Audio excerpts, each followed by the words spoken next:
bienvenue sur Me for You, mon expérience au service de votre joie ici à Nouch-Babayan. Comment agir par intuition? D'abord, je voudrais vous rappeler quelques faits ou vous apprendre quelques faits que moi-même j'ai appris assez récemment. D'abord, nous l'avons tous, l'intuition. Certains choisissent de la suivre, et puis d'autres pensent que c'est du charlatanisme, surtout en France. Deuxièmement, quelle est l'étymologie du mot intuition? Donc ça vient du latin intueri, qui veut dire regarder, observer, contempler, considérer. Troisièmement, quand on dit qu'on n'a pas senti que c'était juste, on dit souvent qu'on le sent dans notre ventre. Il se passe beaucoup de choses dans notre ventre. On parle du second cerveau. Pourquoi? Parce que quand on regarde la neuroscience, nous apprenons que nous avons dans notre intestin plus de 100 millions de cellules du cerveau qui sont les mêmes que les cellules du cerveau. Et 100 millions de cellules du cerveau, c'est plus que dans le cerveau d'un chat. Et on sait à quel point les chats sont intelligents. L'autre chose, c'est que agir par intuition, c'est un processus dont je vais vous parler dans quelques secondes, dans quelques minutes. L'autre chose que je veux partager avec vous, que j'ai appris assez récemment, c'est que l'histoire de l'intuition, ça suit une des lois de l'univers, les lois de l'univers qui sont on ne peut plus scientifiques, car c'est la base de la physique quantique et des théories, notamment d'Einstein, qu'il n'y a pas d'accident. Tout se déroule selon un cheminement très mathématique et très scientifique. Alors ça tombe bien, parce que souvent on me rétorque lorsque je parle d'intuition et d'univers que en France nous avons l'esprit très rationnel et très cartésien. Et bien ça tombe très bien, comme je le dis à chaque fois, car ça c'est de la science, de la physique quantique, comme je disais, et des lois de notre univers qui régissent notre univers. Pas d'accident, de coïncidence. C'est en ça que la chance n'existe pas, puisque tout est très ordonné.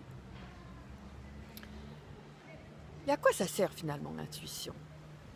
Ça sert à nous montrer notre chemin. Comme je vous le rappelle souvent, nous avons tous choisi de naître. En tout cas, c'est ce que beaucoup de penseurs et de philosophes modernes et moins modernes pensent. Nous avons choisi de naître pour accomplir une mission et nous avons été dotés d'un talent tout à fait unique pour accomplir cette mission. Et souvent on me dit, oui, mais alors c'est bien gentil, mais comment est-ce que je trouve ma mission? Eh bien, c'est notre travail aussi de notre vie, de trouver notre mission, de chercher notre mission. Qu'est-ce qui va nous guider? Notre intuition va nous montrer le chemin. Alors comment est-ce qu'on peut agir par l'intuition? Je vous propose mes 6 étapes. Premièrement, choisir, puisque nous savons que nous avons tous une intuition, donc c'est notre choix de vivre selon notre intuition, en tout cas guidé par notre intuition. Comme tout, ça commence par un choix et par une décision. Étape 2, en devenir conscient. Chaque seconde de la journée, c'est de se poser la question, à son inconscient. Comment je me sens? Qu'est-ce que je ressens? Quelle est mon intuition? Et de laisser l'inconscient répondre. Troisièmement, d'écouter, d'entendre et de sentir son intuition. Étape 4, voir sa vision. Alors souvent, dans nos sociétés occidentales, la vision, c'est quelque chose qui part de nos yeux, de notre lobe frontal et qui va vers l'avant et qui est censé se positionner devant nous. Quand on dit quelle est votre vision à 5 ans, c'est pas de cette vision-là dont je parle. La vision dont je parle, c'est quelque chose, personnellement en tout cas, par mon expérience, qui m'arrive comme ceci. Rebonjour, petit changement de décor. On est venu me dire que là où j'étais en train de filmer est un site classé et donc c'était interdit. J'en étais à l'étape numéro 4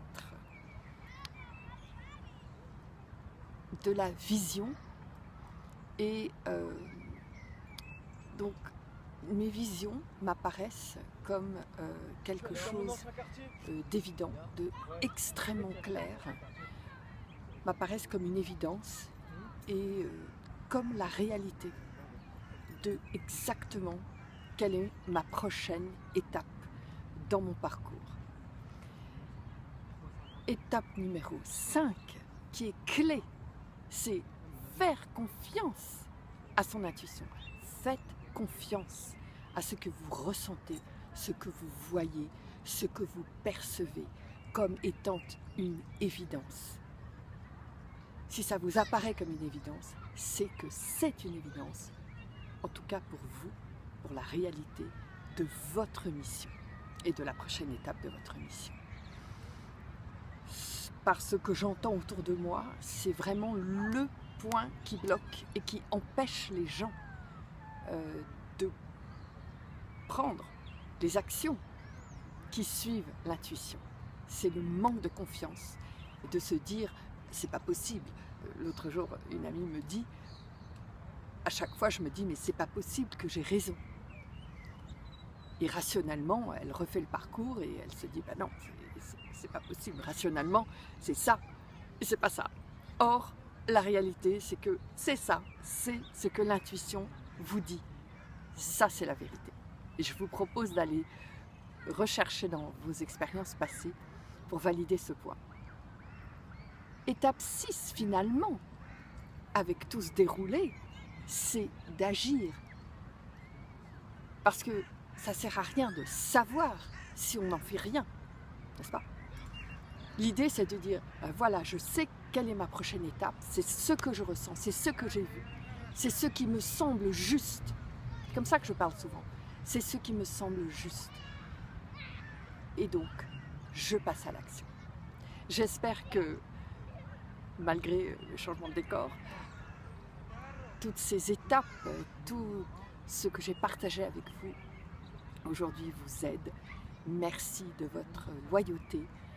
Likez la vidéo, partagez, abonnez-vous. Comme ça, vous aurez à chaque fois les nouvelles vidéos qui sortent.